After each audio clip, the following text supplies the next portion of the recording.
The Rosicrucian Order, with its modern headquarters in San Jose, California, has for centuries been linked to Freemasonry. Well, you have to understand that Freemasonry is simply the modern-day manifestation of the ancient mystery religions. The ideas of Masonry have been around literally for thousands of years. And of course, Rosicrucianism was simply a forerunner of modern-day Masonry. The order takes its name from its primary symbol, the rose and cross. Like Masonry, the Rosicrucians traced their religion to the mysteries of ancient Egypt. Their power base in San Jose centers around an Egyptian museum. There are chapters of the Rosicrucians studying every place across America, and one only has to go up on the internet, and they actually have websites where they recruit people into the Rosicrucian order. People have no idea that these people are even here. Perhaps the reason for their lack of exposure is that they are dwarfed by the chief of all secret societies, the ancient order of Freemasonry. Nevertheless, the Rosicrucians are said to be the first of the secret orders to have opened a door in the New World. The very first that we know of occult beachhead in America was Rosicrucian. I was out on a speaking tour recently, and I had the opportunity to visit the Ephrata Cloister, it's called, in Ephrata, Pennsylvania. And it's where the original Rosicrucian community built its headquarters, right on the east coast of the United States. And that was in the 1600s. And right about the same time that Christianity was establishing its beachhead in America, so was the Rosicrucian order. In the 16th century, Sir Francis Bacon had become the chief of the Rosicrucians in England. Researchers believe that Bacon sent members of this society to America to launch his esoteric empire, the New Atlantis. This 1910 Newfoundland stamp commemorates Bacon's early influence. It reads, "Lord Bacon, the guiding spirit in the colonization scheme." I know that Rosicrucianism today holds Bacon in highest esteem as an active transmitter of the secrets. If you go to the AMORC, the Ancient Mystical Order of the Rose and the Cross, the Rosicrucian Order Center in San Jose, Bacon is everywhere. He's a demigod in Rosicrucianism. But Bacon's influence was not confined to Rosicrucianism. He is considered by some to have been the first to formalize the mystery teachings into a system now recognized as modern Masonry. So Freemasonry up to that point had been very, very much involved with just the craft of building buildings. It had been a guild in this country, and each country had their own type of Masonry or Freemasonry. There was no sense of it being a worldwide fraternity where religious belief or race did not matter. Before that, it had been very racial and very religious, but Bacon turned it into a truly international society. This international society would also come to the New World. And while Bacon's Rosicrucians would maintain a position of careful anonymity, the Order of Masonry would stretch its hands in America to the very heights of power. Nowhere is the Masonic presence more clearly seen than in the design of America's capital city, Washington, D.C.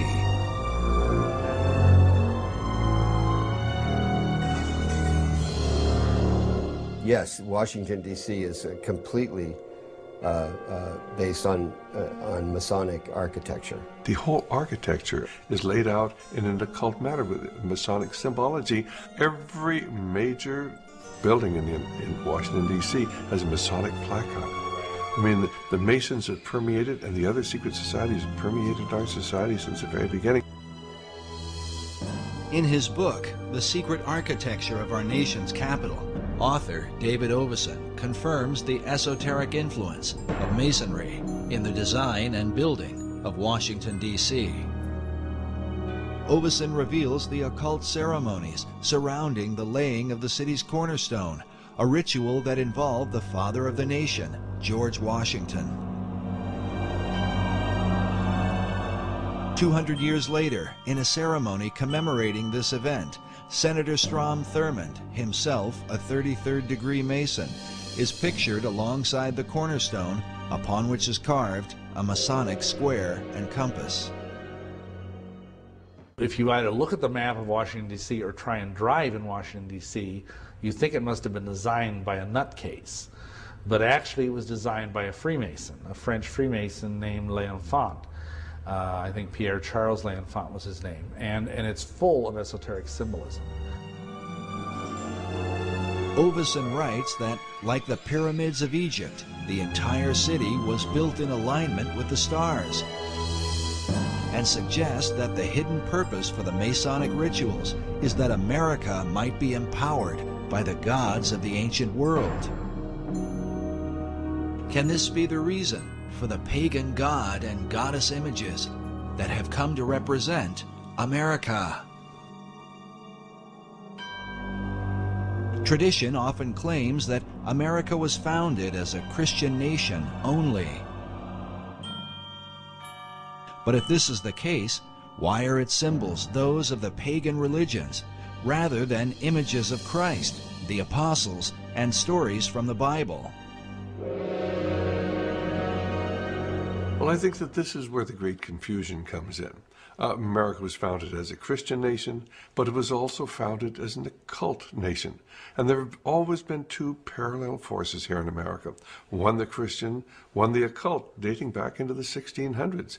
And until you understand that, you can't understand anything going on in the world.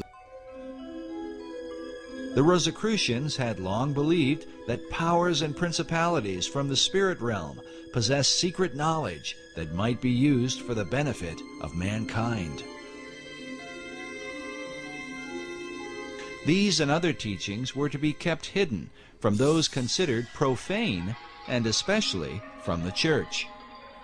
American Masonry today owes its allegiance to the very country it rebelled against. Modern Masons trace their official beginning to the United Grand Lodge of England, founded in 1717. The official start of modern Masonry is in 1717 in the Apple Tree Tavern in London, where the first Grand Lodge of England was convened.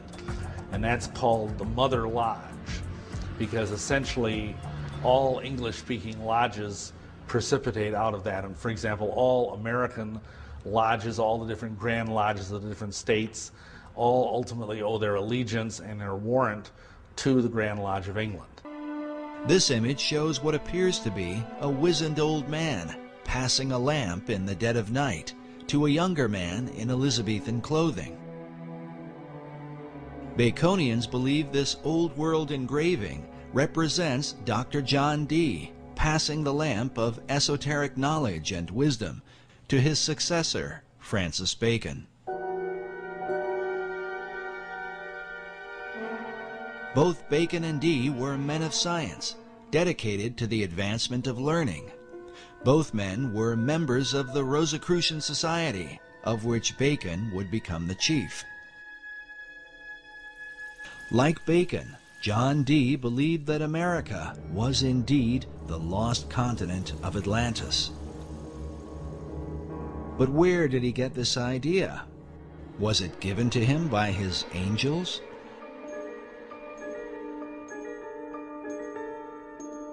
And did he pass this concept on to Francis Bacon? We can only speculate. But when Queen Elizabeth took the throne, the dream of colonizing this new Atlantis would come closer to being a reality. When Bloody Mary, as she was called, this was Mary Tudor, who had been now on the throne and persecuting the Christians, and she died, perhaps ironically, with a false pregnancy. And so when she died in 1558, then after that, Elizabeth I came in as queen. And so there were questions of what day should be chosen for Elizabeth's coronation. The coronation of a new ruler was an important event, the timing of which, it was believed, could determine the success or failure of a monarch's reign. To ensure her good fortune, Elizabeth called upon her old friend, Dr. John Dee. He was the Queen's astrologer too. He computed the date for her to be crowned. Astrology in those days didn't mean necessarily what we understand it to mean today. There were some odd things about it, but there was a study of the stars, that we would call today astronomy. So they had to know about the movements of the stars and the planets, and they were pretty knowledgeable about that. So it was a strange mixture of astrology and astronomy. So that's what he was doing. It's debatable how the efforts of Dee's astrology impacted the course of England. But when the new queen took the throne, it marked the beginning of an unprecedented era in English history. During this time, the language of the new world would be transformed, ancient knowledge would unfold, and the course of the philosophic empire would be established. The modern world would be changed forever, largely because of Queen Elizabeth I. And she was bright. This was Queen Elizabeth of England, one of the brightest queens that England has ever had. Whether she was a true Christian or not was perhaps doubtful, but at least she did support the Protestant cause and not the Catholic one.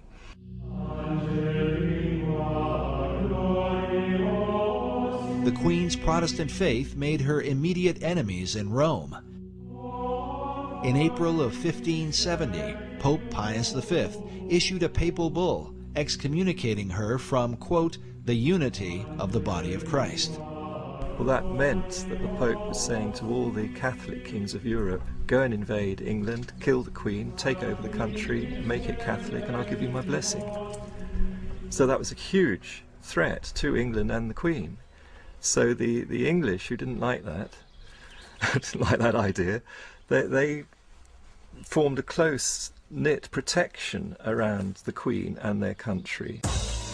To answer the threat of spies and assassins from Rome, the English set up an intelligence network under the leadership of Sir Francis Walsingham, known as the Queen's Spy Master.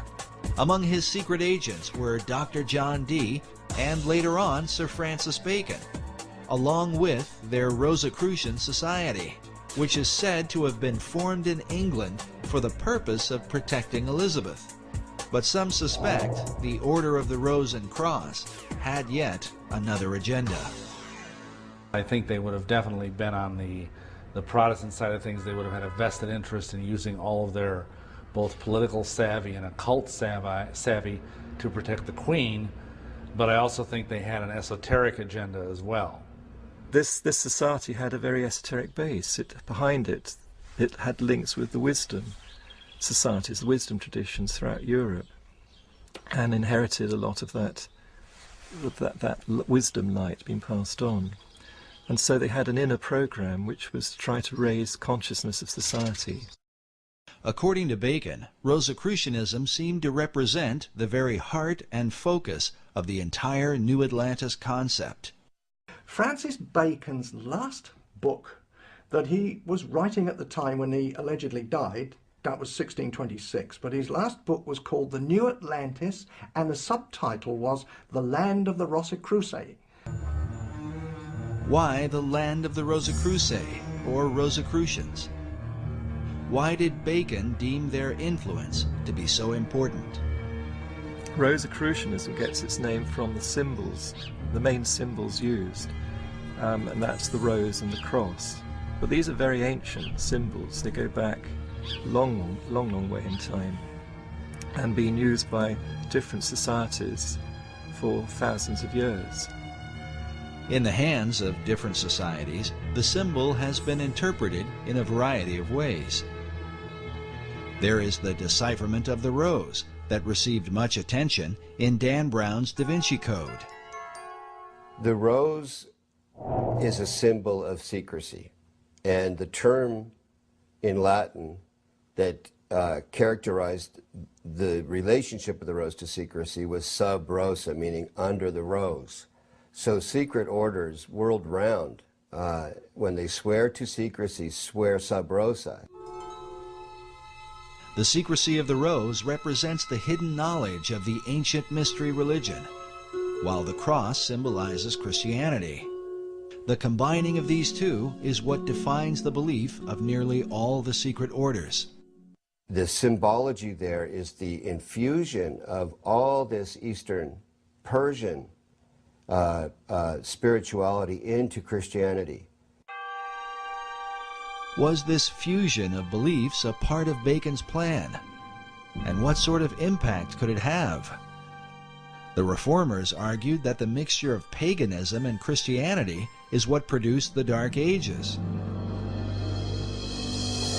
Would Bacon's program of the Rose and Cross be a blessing or a curse? And how would this whole thing be carried out?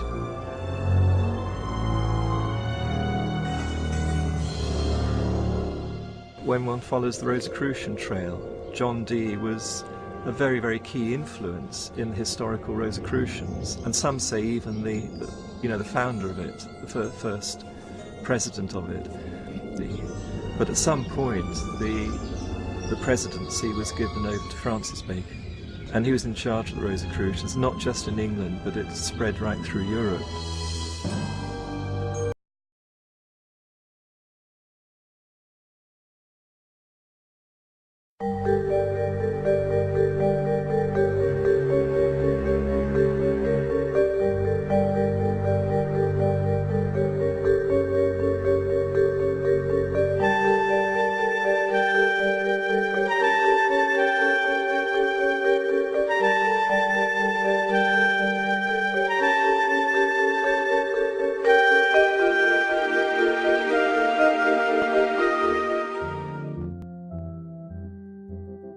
My name's Shane Selway. I'm the Senior Deacon at Lodge Marlborough.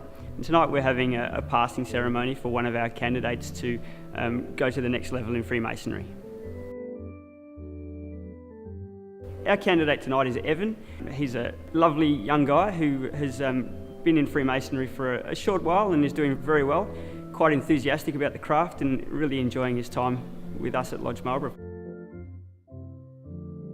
Freemasonry appealed to me first because it's good. It's just a group of guys that live up to a higher ideal. You can live your life the way you want to live your life, but there's a lot of like-minded people here, and it certainly helps. My role tonight is, as a senior deacon, to guide him around the lodge, make sure he feels very comfortable. When you're moving into a new degree, it's another learning curve. It's a degree in itself. We'll be teaching him some things at the next steps of Freemasonry, and I should expect he'll very much enjoy it, but it should be new.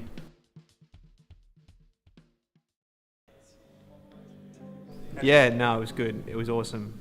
Yeah, it was an interesting journey. I definitely learned a lot in a very short space of time, and I feel a lot closer to everyone here as well. Now that that's all done, we're going to go across the road to the festive board, which is where we have something to drink and have something to eat. It's just the social part of Freemasonry, so it's the brotherhood part. So that's the best part. That's my favourite part. I get a lot of pleasure in seeing Evan get through to the next sort of degree of Freemasonry. Watching him learn about it is something that's special to me, because it's me that directs him throughout the evening, and it's something that I suppose stays with him and me for the rest of our Masonic career. So that to me is pretty special, I think.